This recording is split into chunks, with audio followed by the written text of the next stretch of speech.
जय हिंद प्यारे दोस्तों। मैं प्रकाश अवस्थी कानपुर वाला। प्यारे दोस्तों, मैं आपको करा रहा हूं आरआरबी जे के लेटेस्ट सेट। ये सेट नंबर 6 है, 20/2/2026, शिफ्ट नंबर 3। पहला क्वेश्चन, समीकरण इतने इतने का ठीक एक उभयनिष्ठ मूल है और दूसरे समीकरण का मूल -4 है। निम्नलिखित में से ए और बी के संभावित मान ज्ञात कीजिए। अच्छा, देखिए एक चीज समझो, अगर इसका ये रूट्स है तो ये इसमें पुट करने पर 0 के बराबर करना पड़ेगा। -4 रखोगे तो -4 का स्क्वायर होगा 16, माइनस का 4a plus b is equal to 0। It mean 16 बराबर 4a माइनस का b होगा। सभी मुस्कुरा के बोलो हां। अब इनमें से जो वैल्यू इसमें फिट बैठ गई वही आंसर होगा। अगर दो बैठ गई तो हम पूरा क्वेश्चन सॉल्व करेंगे। जैसे A1 रखा, ये 4, ये माइनस का 12, कभी 16 नहीं होगा। ये 5 का 20, ये माइनस प्लस 40 हो जाएगा, नहीं होगा। 4 ते 12 और ये 6, 12 6 18 नहीं, तो D is the right answer. वैसे इसको सॉल्व करने में यहां के फैक्टर करने पड़ेंगे, फिर सॉल्व करना पड़ेगा, लेकिन जरूरत ही नहीं है मेरे दोस्त। यहां जब a बराबर 2 रखोगे तो 8 आएगा, b बराबर -8 रखोगे तो माइनस माइनस प्लस 8 8 16 हो जाए। क्लियर है? चलिए आगे बढ़ेंगे। एक वृक्ष की ऊंचाई उसकी आयु के वर्गमूल के अनुक्रमानुपाती है। एक ट्री है और उसके जो एज है उसके वर्गमूल के अनुक्रमानुपाती है। अब यहां पर दो बार ऐसा होगा तो बस हम फॉर्मूला ऐसे बना ले रहे हैं, T1/T2 जो कांस्टेंट होगा वो कैंसिल हो जाएगा, √A1/√A2। बस समझ गए कि यहां पहले में के लोगे, दूसरे में के लोगे, भी भाग दोगे, तो यहां से आप ऐसे सेटलमेंट कर लो, कांस्टेंट की कोई जरूरत ही नहीं। जब अब टी मतलब उसकी हाइट के लिए बोल रहे हैं, एक वृक्ष की ऊंचाई उसकी वर्गमूल, और ए मतलब एज, तो टी एज ए हाइट समझो। जब वृक्ष की आयु 324 है तो रूट के अंदर 324 आ गया, तब उसकी हाइट 19 फीट है। जब उसकी आयु 81 है तो रूट के अंदर 81 आ गया, और उसके बाद का हमसे पूछा गया, बोलो हां। और मेरे दोस्त अब इसे आप कैलकुलेट कर लीजिए। ये 18 हो गया, नीचे 9 हो गया, और ये 19/x हो गया। 9 से ये 2 बार में गया, तो जो x का मान आएगा वो 19/2 आएगा, जिसे समाज 9.5 बोलेगा। क्या बोलेगा? 9.5। तो सही आंसर आपके सामने 9.5 सही आंसर आएगा। क्लियर है मेरे दोस्त? चलिए आगे बढ़ेंगे। सरल क्वेश्चन है, x की जगह 11 चिपकाइए, y की जगह 5 उठा के रख दीजिए।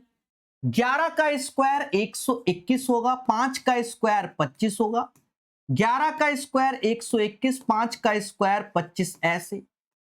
अगर आप ऊपर जोड़ोगे तो 146 ऐसे आएगा, नीचे 121 में 25 घटाओगे तो 96 आ जाएगा। बस ऑप्शंस पे निगाहें मारिए, जस्ट इसका हाफ यही दिख रहा है, 73/48, यही आंसर। निम्नलिखित में से कौन संख्या 9 और 43 दोनों से विभाज्य होगी? अच्छा क्वेश्चन है।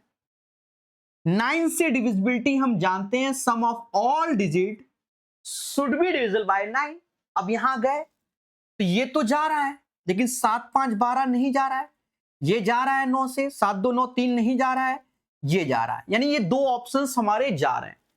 इनमें से एक ऑप्शंस को हम 43 से चेक कर लेंगे, कोई भी जो भी जैसे मान लो हमने ये चेक किया और ये चला गया तो यही आंसर, अगर नहीं गया तो ये आंसर। तो बस हम लोग 8901 में पुण्य में गए 43 से भाग दे लेंगे। 43 दूना 86 हो गया, 86 हो गया, यहां 30 फिर 0 फिर 1, 7 का गुणा 7 या 21, 7 चौक 28, 2 30, चला गया पूरा का पूरा। इट मीन्स आपका सही आंसर ये हो जाएगा सीधे। आपको अब ये 10710 चेक नहीं, क्योंकि आंसर तो एक ही होगा, वरना ऑब्जेक्शन करेंगे।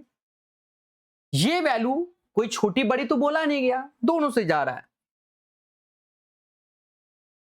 कह रहा है एक टंकी से दो प्रवेश पाइप ए और बी, एक निकास पाइप ओ जुड़े हैं। ए किसी टैंक को 8 घंटे में भरता है, बी उसी टैंक को 12 घंटे में भरता है, और निकास पाइप ओ भरी हुई टंकी को 24 घंटे में खाली करता है। 24 घंटे में खाली करता है। हमने कहा ठीक है, अच्छी बात है। यदि तीनों पाइप एक साथ खोल दिए जाए तो टंकी को भरने में कितना समय लगेगा? मेरे दोस्त, इसका एलसीएम ले लो जो कि 24 आएगा। 8 से भाग दोगे क्षमता 3, 12 से 2 और 24 से 1। ये इसकी क्या हो गई? एफिशिएंसी हो गई, यानी कार्य क्षमता हो गई। यदि तीनों पाइप एक साथ खोले जाते हैं तो टंकी को भरने में कितना समय? 5 लड्डू बन रहा है, एक टूट रहा है, यानी 4 लड्डू बने। और दया बनाने कितने हैं? इस 4 से आपको भाग देना होगा। 24 में 4 से भाग दोगे तो 6, क्योंकि यहां पर ये पूरा का पूरा कराना है। सरल क्वेश्चन है। चलिए ध्यान देना, ये भारित औसत है, एक तरीके से एवरेज वाला ही है। एक छात्र ने 3 विषय में इतने अंक प्राप्त किए जिनका भार इतना, भारित औसत। तो देखो ये जो 2, 3, 5 है ना, इसको ऐसे, इसमें 60, ये 70 और ये 80, और एवरेज वाला मेथड लगा दो। देखो एवरेज में हमने आपको कई तरीके से बताया हुआ है। यहां पर हम क्या कर रहे हैं, वैसे तो मिनिमम लेकर बताते हैं हमेशा, आप चाहो तो मिनिमम के बिहाफ पर भी कर सकते हो। चलो मिनिमम के बिहाफ पे कि हमने मिनिमम 60 तो होगा ही होगा, उससे ये 10 अधिक है, उससे ये 20 अधिक है, यहां 30 अधिक हो गया, ये 100 हो गया, ये 30 एक्स्ट्रा, ये 100 एक्स्ट्रा हो गया, यानी 130 एक्स्ट्रा। अब कद्दू कटेगा तो इन सब में बटेगा, 10 से भाग दे दीजिए। तो आप ऐसे ही कर लीजिए, बाकी वरना मैं 70 लेके बताने वाला था। 73 इज द राइट आंसर। ऐसा क्वेश्चन पहले भी एक सेट में आया हुआ है। क्या? यदि 5 sine y plus cos y बराबर इतना तो 10 वाई, तो साइन वाई से पूरे में भाग दे दो तो 5 ऐसे आएगा। Cos y upon sine y, तो ये कॉट वाई आ जाएगा और ये √2 हो जाएगा। मेरे दोस्त, कॉट वाई की वैल्यू √2 माइनस का 5 आएगा, लेकिन हमें तो 10 वाई चाहिए, तो यहां पर 1 अपॉन आप 10 वाई लिखोगे। क्या लिखोगे? 1 अपॉन 10 वाई। तो ये जो डेटा है वो भी नीचे आ जाएगा, और बस इसके कांजुगेट से ऊपर नीचे मल्टीप्लाई कर लीजिए। कांजुगेट से ऊपर नीचे मल्टीप्लाई कर लीजिए, तो देखा ये जाए कि ये जो वैल्यू आएगी √2 + 5 आ जाएगा। यहां a minus b, a plus b, तो 2 का स्क्वायर 4 में से 25 गया, -21 आया, यानी माइनस का √2 माइनस √5 अपॉन 21 हो जाएगा। 21 नहीं, 25 में से 2 गया, 23 आएगा। 2 का स्क्वायर मतलब √2 का, ये 5 का स्क्वायर 25, ये 2, ये 23 आएगा। ठीक है, और यहां पर भी मिस्टेक है हमसे, 5, तो माइनस का 5 √2 अपॉन माइनस का 5 √2 upon 23। A is the right answer of this one. Mistake आप समझ गए होंगे, इतने तो समझदार हुई। ठीक है, यहां ए माइनस बी, ए प्लस बी, ए स्क्वायर माइनस बी स्क्वायर, वो दो समझ के झोंक दिए। एक दुकानदार 56 रुपए प्रति किलोग्राम मूल वाला चावल का एक मिश्रण बेचना चाहता है। यदि चावल की एक किस्म 54 की है, एक 64 की है और 56 में बेचना चाहता है। हाँ, मोदी जी का भक्त 56 में बेचेंगे, 54 64 दोनों को मिलाया तो ये 56 रुपए प्रति किलो बेचना चाहता है, मतलब 56 में बनाएगा उसको बेचना चाहता है। बस लगा दीजिए, यहां से 8 आएगा, यहां से 2, यानी 4:1 के रेशियो से आपको मिलाना पड़ेगा। इसका सही आंसर 4:1 आएगा। कह रहा है यदि इतना इतने का एक उभयनिष्ठ मूल है तो के का मान। अब ये क्वेश्चन अच्छा है मेरे दोस्त। अब हमने माना कि दोनों में जो उभयनिष्ठ है वो अल्फा वाला मूल है, अल्फा वाला, और दोनों में ही है और दोनों 0 के बराबर है, तो हम भी दोनों इक्वेशन को बराबर ही कर देंगे। भाई इसका मान भी 0, इसका भी, तो हम दोनों को 0 करेंगे। अल्फा स्क्वायर ऐसे के अल्फा माइनस 49 ऐसे, यहां पर भी अल्फा स्क्वायर माइनस का 5 के अल्फा प्लस 11। मेरे दोस्त देखा ये जाए, इससे ये कैंसिल हुआ, ये वैल्यू इधर आएगी तो 4 के अल्फा हो जाएगा, 49 उधर जाएगा तो 60 आएगा। यानी हम ये कह सकते हैं अल्फा बराबर 60/4 के, यानी 15/के अल्फा का मान आ गया। अब ये रूट्स है तो किसी भी इक्वेशन में आप रख दो और उसको ये सेटिस्फाई करना चाहिए, सेटिस्फाई करना चाहिए क्योंकि रूट्स है। Then find the value of k. तो यहां तक कोई तकलीफ किसी को नहीं होगी, किसी में भी रख दो। मान लो हम गए इसमें उठा के धर दिया तो 15 का स्क्वायर 225, नीचे के स्क्वायर आया माइनस, अब ये के ऐसे ही, और 15/के तो के और के का हैप्पी बर्थडे हो गया, माइनस का 49 बराबर 0 हो गया। कलर बदलना पड़ेगा दे, कैसे के गया ना। अब ये 225 ये हमारा 64 हो जाएगा, तो 225/के स्क्वायर बराबर 64, स्क्वायर रूट ले लो 15/के 8 के, तो के का मान 15/8 आएगा। सही आंसर आपके सामने। तो इस क्वेश्चन को ध्यान रखना। बाकी एक और तरीका है, पर आप यही सीखिए जो बेसिक है, सदाबहार, आपका कभी गलत नहीं होगा। ठीक है, ऐसे क्वेश्चन कई आए हैं, उनके नोट्स आप बना लीजिएगा। ठीक है,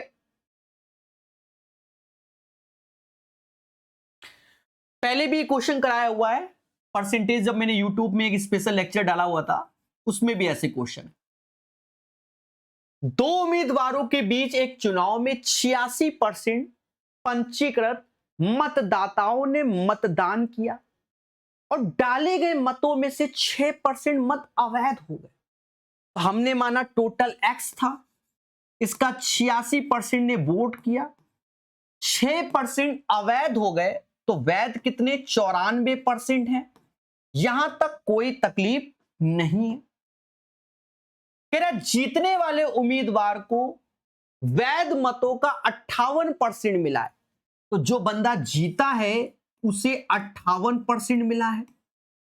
तो जो बंदा हारा होगा 100 में 58 कम कर दो तो 42% मिला होगा।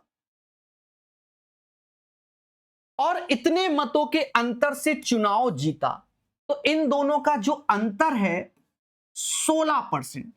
इस डेटा का जो 16% है वही आपके सामने 202100 के बराबर हो जाएगा। समझ गए? अब इसे बड़े प्यार से काटो। सर कैसे? देखो तरीका देखना, ये नहीं कि पूरा मेहनत कर दो। 86/100 यानी 43/50 बोल सकते हैं। 94/100 यानी 47/50 बोल सकते हैं। 16/100 यानी 4/25 हम बोल सकते हैं। और डेटा हमारे सामने कुछ ऐसा है। 4 से काटा तो ये 25 और ये 25। अब आप बताओ, ये दोनों ऑड हैं, ये 25 तो यहां गुणा होगा, यहां से कभी जीरो कटेंगे नहीं, यानी 2 जीरो ऐसे और 25 का मल्टीपल। 2 जीरो सही है पर 25 का मल्टीपल यही है, बाकी ये 28, ये 22, ये 24, वो 2 जीरो हटा दो, आंसर ये आएगा। आपको कोई कैलकुलेशन करने की जरूरत नहीं है दया। लेकिन बच्चा कहेगा हम करेंगे, तो उस केस में मैं आपको बता दूं 43 गुणे 47 2021 होता है, ये 100 बार में। 25 का क्यूब 156 25 होता है, तो वो आपका आंसर आ गया। ऐसे तरीके हमने कई बार बताए कि कैलकुलेशन से बचिए। एक घन जिसके प्रत्येक किनारे की माप इतना है, कुल पृष्ठीय क्षेत्रफल देखना कैसे भाई। 6a² ऐसे 6 ऐसे 285 गुणे 285, पहले बोलो हां। अब ऑप्शंस में थोड़ा सा ध्यान देना होगा, एक ही जीरो बन रहा है भाई, इसके साथ एक जीरो का जन्म, बाकी कहीं से जीरो का जन्म नहीं, और एक ही जीरो इसी ऑप्शन में। इन चीजों को हमें ध्यान देना है, ये नहीं कि लग गए सर 285 गुणे 285, नहीं। सभी सेटों में ये क्वेश्चन पाया गया है। गोपाल ने एक व्यवसाय शुरू करने के लिए एक बैंक से 4,20,000 की राशि उधार ली। 5% वार्षिक दर से 4 वर्ष पश्चात वे कितना साधारण ब्याज, देख रहे हो दया, तो 4,20,000 की राशि उधार ली, 5%, 5 चौका 20, यानी 20% इसका हमें निकालना है। परसेंटेज कहता है कि हम 2 जीरो की बलि देंगे, तो दे दीजिए, 3 जीरो हो जाएंगे, और 42 दूना 84, 84,000 आंसर। रुपेश के वेतन में पहले 44% की कमी की गई, बाद में 15% की वृद्धि की गई। अंतिम वेतन उसके प्रारंभिक वेतन की तुलना में कितना? x + y xy/100 लगा लीजिए, सिंपल तरीका, समझ गए मेरे भाई। x + y xy/100, पहले 44% की कमी की गई, फिर 15% की वृद्धि की गई, और दोनों का गुणा। 15 चौकू 60, 6 हासिल, 15 चौकू 60, 6 66, और 100 से भाग दोगे। यहां पर आप देखोगे तो 50.6 ऐसे आ जाएगा, और प्लस का 15, आंसर माइनस का 35.6 हो जाएगा, जो कि आपके सामने सरल क्वेश्चन है। कह रहा 430 मीटर 120 मीटर लंबी दो रेलगाड़ी इतने की चाल से समान दिशा में चल रही हैं। पीछे से आ रही तेज चाल वाली रेलगाड़ी दूसरी रेलगाड़ी को पूर्ण रूप से पार करने में कितना मिनट में समय लेगी? हम तो सेकंड में निकालेंगे, बाद में मिनट में। देखो सेम डायरेक्शन, क्योंकि सेम जा रही है ना, लेंथ दोनों की जुड़ जाएगी और स्पीड से हम भाग दे देंगे। 430 120 को जोड़ोगे तो 550 आ जाएगा। सेम डायरेक्शन में जा रही है, 100 और 70 का अंतर 30 होता है, 30 होता है, और 5/18 कर लोगे तो मीटर पर सेकंड में हो जाएगा। 0 से 0 काटो, 5 से ये 11 बार में जाएगा, और 3 से ये 6 बार, यानी 66 सेकंड आ जाएगा। इसका मतलब 1.1 मिनट भी होता है। अब समझ रहे हो ना, 66 सेकंड तो यही होगा। क्लियर है? एक ठोस लंबवती, अच्छा ये क्वेश्चन में जो ऑप्शंस आया था वहां पर जिसको पेपर में राइट बोला गया है, तो इसमें ऑब्जेक्शन करना था बच्चों को। जिन्होंने नहीं किया है तो वो ऑब्जेक्शन कर देना, ठीक है। क्या है? एक ठोस लंबवती शंकु की त्रिज्या 24 है,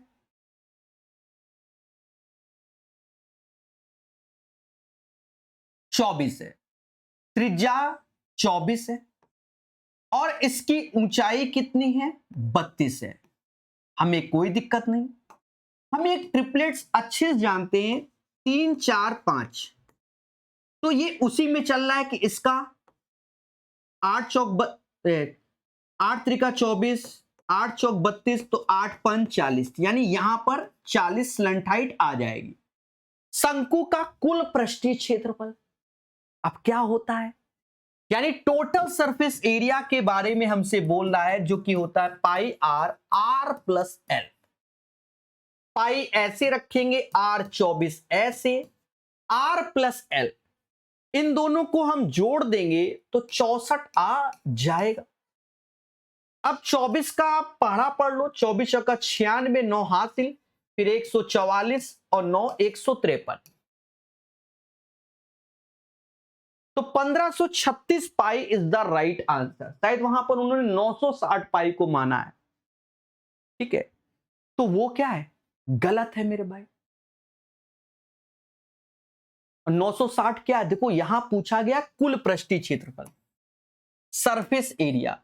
उन्होंने जो आंसर अपने हिसाब से निकाल दिया वो कर्व सरफेस एरिया का निकाल दिया है, ठीक है।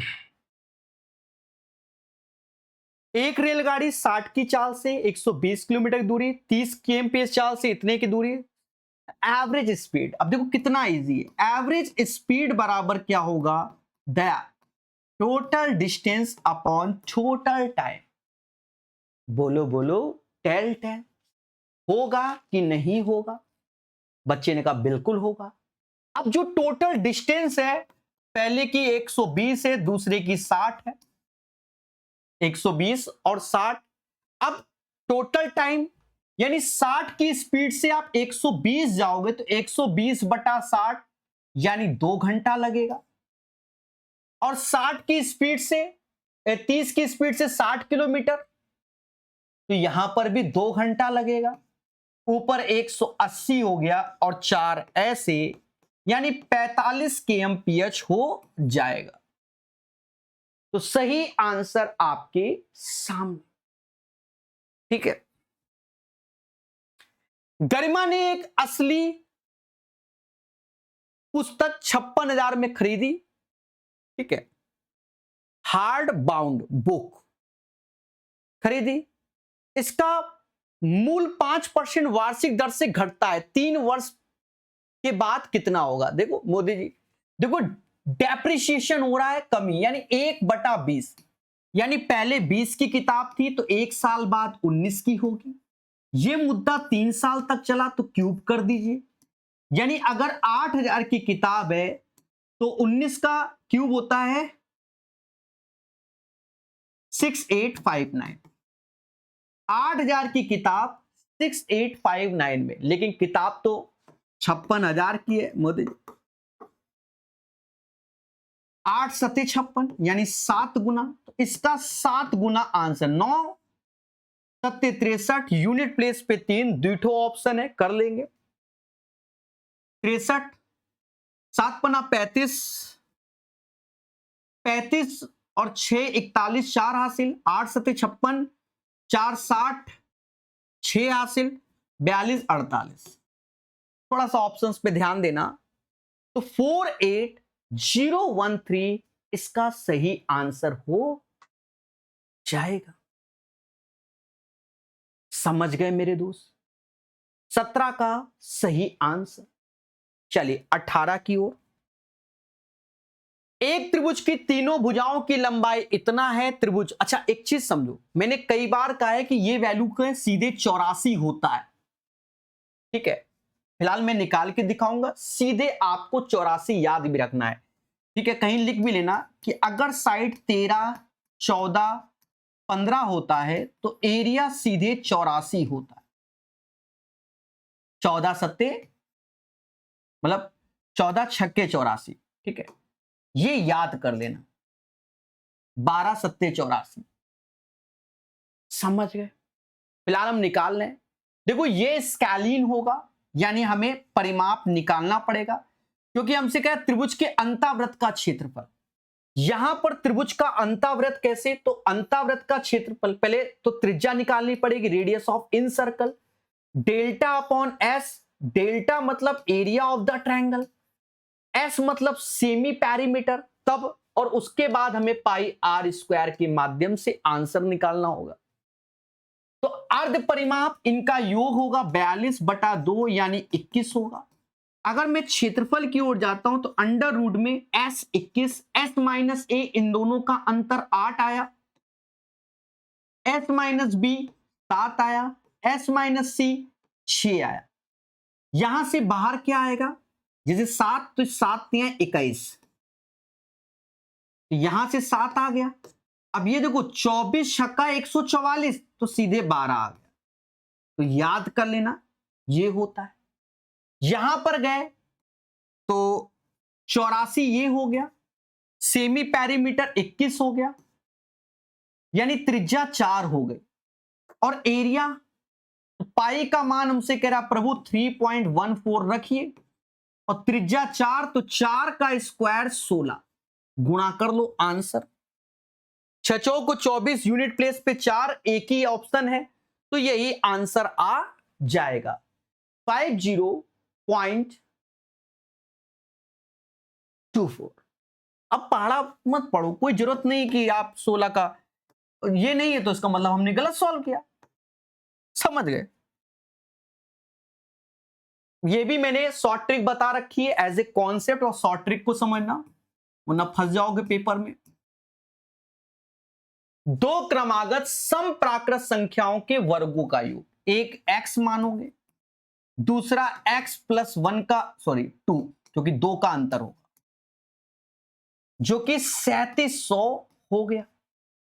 यहां तक कोई दिक्कत नहीं। अब ट्रिक में मैंने बताया जस्ट इसका आधे में आ जाओ, आधा 1850, ये किसके स्क्वायर के आसपास आता है, तो देखा जाए 1849, 43 का स्क्वायर होता है। तो इससे पहले इवन 42 का स्क्वायर, और इसके बाद इवन 44 का स्क्वायर, बस हो गया। हाँ, अब क्रॉस चेक करना है तो वो आप कर सकते हो, ठीक है, वरना 42 प्लस 44 86 आंसर। लेकिन कभी कभी आत्मा नहीं मानती, तो 42 का स्क्वायर क्या होता है, 50 से 8 कम 25, 1764 होता है, 25 में 8 गया। 44 50 से 6 कम, 25 में 6 कम किया 19, 6 का 36, और देखो यहां से जीरो की उत्पत्ति भी हो गई। बढ़िया क्वेश्चन है। अभी जितना सरल लग रहा है उतना एग्जाम सेंटर में नहीं लगता। समझ गए देवता? चले आगे देखेंगे। सिंप्लीफिकेशन है, और यहां कह रहा है 88 1 गुणे इतना इतना आंसर, ठीक है। तो क्या आंसर आएगा, देखो 88 ऐसे, ये 17 हो गया, ये 19 हो गया, तो 36 हो जाएगा। एक इधर दे दोगे, 36 घटा लो, 8 में से 6 गया 2, यानी 52 इज द राइट आंसर। इस क्वेश्चन का आंसर 52। 7 के प्रथम 18 धनात्मक गुर्जों का औसत क्या होगा, देख रहे हो, पहला 7, दूसरा 14, और 18 सत्ते 126, ठीक है, 126। सीरीज हमारी आर इन एपी में है, यानी समांतर श्रेणी में है। अब इसमें करते क्या दिया, पहला लास्ट का योग का आधा कर देंगे, मुद्दा खत्म।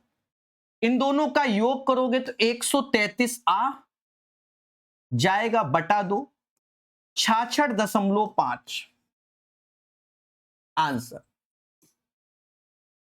निम्नलिखित बटन से माध्य अंक ज्ञात कीजिए। देखिए यहां पर हमें मीन निकालना है। देखो जनरली मीन निकालना इसमें कष्टमय है, पर ऐसा क्वेश्चन एक और आया था, तो वहां पर यूनिट प्लेस वाला लॉजिक नहीं लगा था, तो हमने दूसरा लॉजिक बताया था। यहां लग जाएगा, तो डायरेक्ट सिंपल क्वेश्चन है। ऐसे क्वेश्चन रेलवे ने बहुत पूछे लेटेस्ट में। देखो जनरली क्या होगा, 36 गुणे 12 प्लस 35 गुणे 11 प्लस 93 गुणे 18 प्लस 17 गुणे 5, ये हमारी फ्रीक्वेंसी में आया है, तो इसके योग से भाग दोगे, then you will get the right answer. लेकिन जो स्मार्ट बच्चा है वो आप क्या कर रहा है, वो यूनिट प्लेस पहले चेक करता है उससे, क्योंकि यहां सब बदलाव भी है। देखते हैं, 6 दूनी 12 यूनिट प्लेस पे 2 आएगा, 5 इक्कम 5 यूनिट प्लेस में 5 आएगा, 8 त्रिका 24 4 आएगा, और 7 पना 35 का 5 नीचे। यहां जोड़ोगे इसका यूनिट प्लेस 2 3 3 5 8 8 8 दूनी 16 यानी 6 आएगा। यहां बस एक बॉक्स बना दो। क्यों, अभी समझ में आएगा, क्योंकि इसी की वैल्यू से डिसाइड होगा। एक्चुअल में इधर वाले से भाग दोगे वो आएगा, यानी इन दोनों का गुणा इसके यूनिट प्लेस का बनता है। 5 5 10 ये 16, यानी ऊपर 6 आया नीचे 6 आया, लेकिन ये बॉक्स है। अगर मैं इस बॉक्स में यूनिट प्लेस पे 5 रखता हूं, 6 पंचे 30, लेकिन ऊपर तो 6 है, नहीं होगा। 6 रखता हूं तो हो जाएगा, तो ये मोदी जी हैं। 2 रखूंगा तो 6 दूनी 12 नहीं है, 0 रखूंगा तो ऊपर 0 नहीं है, तो ये इससे पहले भी इसके सेट में आया था, उसमें ये वाला लॉजिक फेल हो गया था, तो 2 ऑप्शंस एलिमिनेट हो गए, तो 2 बचे थे, फिर मैंने प्रॉपर सॉल्व किया था, वो दूसरा तरीका है। ठीक है, तो आजकल ये फेमस है इसका तरीका, इसको एज ए कॉन्सेप्ट सीखिए। ना समझ में आए दूसरी बार देखिए, वरना उस लेक्चर को देखिए, पीडीएफ टेलीग्राम में पड़ी हुई है। ठीक है, 2 बार पढ़ोगे समझ जाओगे। दो संख्याओं का एचसीएफ एलसीएम इतना है, पहली संख्या दूसरी की इतना, बड़ी संख्या क्या होगा। देखो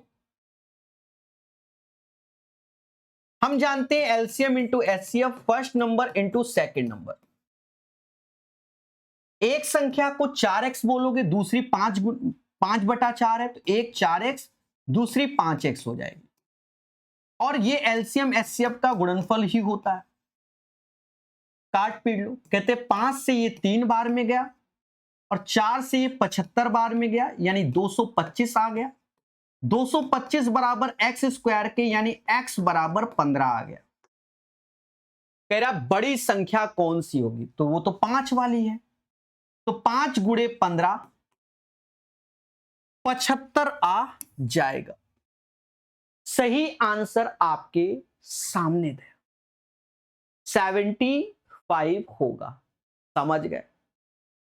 चलिए और बढ़ेंगे। एक्स वाई के क्रयमूल 3 और 7 के अनुपात में है। एक्स को 49% लाभ पर बेचा जाता है, वाई को 16% हानि पर। पूरे तो देखो दोनों कांड सीपी पे हो रहे हैं, एसपी पे नहीं हो रहे हैं, सीपी पे हो रहे हैं, तो आपका एक तरीके से एवरेज लग जाएगा। 9 त्रिका 27 ऐसे, 24 147, और 16 सत्ते 112 ऐसे, कद्दू कटेगा, इन सब में बटेगा। ऊपर 35 आ गया, 10 से भाग दोगे तो 3.5, जो कि प्लस में आ रहा है। ठीक है, 3.5% का लाभ हो जाएगा। समझ गए मेरे दोस्त। ए और बी किसी काम को 15 और 10 दिन में कर लेते हैं, अच्छी बात है। ए किसी काम को 15 दिन में, बी उसी काम को 10 दिन में निपटा देता है। उन्होंने साथ मिलकर काम शुरू किया, तो पहला उद्देश्य इसका एलसीएम लोगे, जो कि 30 आएगा, क्षमता 2 और 3 आएगी, यहां तक हमें कोई तकलीफ नहीं है। कह रहा है उन्होंने साथ मिलकर काम करना शुरू किया, 2 दिन बाद बी ने काम छोड़ दिया। अब 2 दिन बाद छोड़ दिया, तो एक यानी ये 5 लड्डू बनाए, 2 दिन में 10 लड्डू बन गए, 2 डेज में 10 लड्डू बन गए। तो बचे कितने लड्डू, तो आप कहोगे सर 20 लड्डू बचे। कितने बचे, 20। कौन बनाएगा, तो ए ने शेष काम अकेले पूरा किया, तो ए कहता मैं तो 2 ही लड्डू बनाता हूं, तो 2 से भाग दे दोगे, तो यानी 10 दिन हो गए। और टोटल हमसे पूछा गया, कह रहा संपूर्ण कार्य 10 2 12, उत्तर हमारा। ये क्वेश्चन बच्चा बच्चा जानता है क्या, पहले समझो।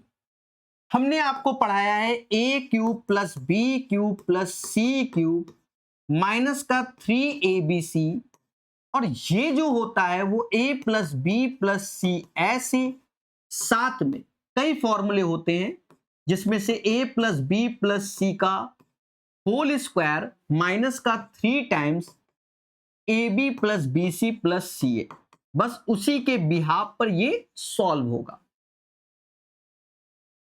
यहां कहता है MnO 15 है, तो ये चीज MnO समझो, तो ये 15 है। अंदर गए तो 15 का स्क्वायर कितना हो जाएगा, 225 हो जाएगा। फिर ये, तो यही चीज समझो इसी पैटर्न पे, तो 75 गुणे 3 225 हो जाएगा। देवता ये 0 हो गया, 15 में गुणा तो 0, जो हमें आंसर चाहिए वो 0 आएगा। हर बच्चे को अब ये आता है। 36 का 6 आया, 19 6 25 का 5 आया, 9 का 3 आया, 100 हो गया, ये 10 और आंसर 10 आ गया। 600 मीटर की दौड़ पी क्यू को 10 सेकंड की शुरुआत में बढ़त दे देता है। देखिए मैंने सभी में ऐसे ही बताया है, 600 मीटर की ये दौड़ है मेरे दोस्त, पी क्यू को 10 सेकंड की शुरुआती बढ़त देता है, यानी 10 सेकंड एक्स्ट्रा, मतलब क्यू यहां पर है, पी यहां पर है, कुछ दूरी चली गई होगी, लेकिन दोनों एक ही समय पर दौड़ समाप्त करते हैं, यानी जितना समय इसको लगता है उतना समय इसको यहां पहुंचने में लगता है। यदि क्यू की चाल 4 मीटर पर सेकंड है तो पी को दौड़ समाप्त, तो बस इसका समय निकाल लो। देखो कैसे, 4 मीटर पर सेकंड, पहले बोलो हां, तो देखा जाए ये डिस्टेंस क्यू की निकल आई, क्योंकि speed into time that is का डिस्टेंस, यानी 40 मीटर की दूरी इसको एक्स्ट्रा मिली, तो बचेगी दूरी 560 मीटर की। अब ये 560 क्यू जितना समय लेगा उतना समय में पी 600 लेता है, तो बस 560 में 4 से भाग दे दोगे, 140 सेकंड आंसर, यानी क्यू को 140 सेकंड, तो 140 सेकंड पी को भी लगेंगे, मुद्दा खत्म। ये सरल आ गए, वरना इसमें बहुत तगड़े तगड़े लेवल के बनते हैं। एसएससी के मैंने पहले सेट करा रहा था ना, 2024 में मैंने बहुत कराए, वहां अच्छे क्वेश्चन बने थे। ये सरल है। ये क्वेश्चन भी लेटेस्ट में अधिकतर बार पूछा गया है, 3 स्टार, बड़ा बेसिक से मैंने सिखाया है। देखो, एक व्यापारी किसी वस्तु के अंकित मूल्य पे 8% छूट देता है। 3 बातों को लिख लो, सीपी, एमपी, एसपी। देखो 8% की छूट का मतलब 8/100, यानी 2/25, यानी 25 की चीज 2 कम कर दोगे 23 में देता है, यानी 100 की चीज 92, उसका रेशियो लिख दिया। अब लाइन यहां से पढ़ना, कह रहा 18 वस्तु खरीदने पे 3 वस्तु मुफ्त, यानी कस्टमर आया, कहता भैया 18 वस्तु चाहिए, लेकिन प्रकाश सर कह रहे हैं हम 18 के साथ 3 और देंगे, हम 21 देंगे, यानी 21 वस्तु का एमआरपी लगेगा, पेमेंट 18 की लगेगी। पूरे लेन देन में 38% का लाभ। अब 38% मतलब 38/100, यानी 19/50, यानी 50 की चीज 69 में। दोनों का अब क्या करो, सेलिंग प्राइस सेम कर लो, सेलिंग प्राइस सेम कर लो। अब यहां देखो, ये जो 18 है ना, 18 मतलब 3 गुणे 6 होता है, 3 इसके साथ आ जाएगा तो 69 6, यानी इसमें 6 का गुणा कर लो बस। उसके बाद हमसे कहता है एक वस्तु का अंकित मूल्य क्रय मूल्य से कितना अधिक है, तो अब हमारा मुद्दा दया इन दोनों पर है। 25 से ये 2 बार में गया, यानी 12 की चीज 21 में और काट लो, 3 से मतलब 3 से ये 2 बार में 7 बार में, यानी 4 की चीज 7 में, 75%। तो हमने ये कई बार कराया हुआ है क्वेश्चन, और ऐसे ही कराया कि जिससे आप टेंशन में ना हो, कैलकुलेशन ही नहीं है। ये तो सदाबहार क्वेश्चन है, बच्चा बच्चा जानता है मेरे भाई। कह रहा है 24 वस्तुओं का क्रय मूल 15 वस्तु के विक्रय मूल के बराबर है। 24 का सीपी 15 के एसपी के बराबर है। अब इसमें करना क्या है, सीपी अपॉन एसपी और काट भी लो। 3 से 5 बार में, 3 से 8 बार में 60% आ जाएगा। सभी जानते हैं। इसमें 31 क्वेश्चन है, ठीक है। हाँ, कोई बच्चा धरने मत बैठ जाना कि सर 30 ही आते हैं। अरे एक सेट में 32 भी कराए हैं, ठीक है। आप जाकर चेक करो, अगर नहीं निकले तो हमको कहो कि सर आपने फालतू में क्वेश्चन कराया है। हाँ, एक्स और वाई का रेशियो देखो, इन दोनों का इंटू इसके बराबर होता है, यानी 4 इंटू 4.6 बराबर 2x। तो 2 से भाग दो तो यहां से हमें x मिलेगा। ऐसे ही हम मेरे भाई y के लिए गए, इन दोनों का इंटू इससे, तो यहां पर 16 गुणे 2 4 से भाग दे दो। समझे नहीं, इस 4 से ये 4 चला गया। समझदार हो आज की डेट में। अब देखो, इस 4 से ये 4 बार में गया, दशमलव हटाया 0, 46/40 यानी 23/20, यानी x अपॉन वाई का मान 23/20 आएगा। 23/20 इसका सही आंसर हो जाएगा। उम्मीद है आपको बेहतर समझ में आया होगा। धन्यवाद।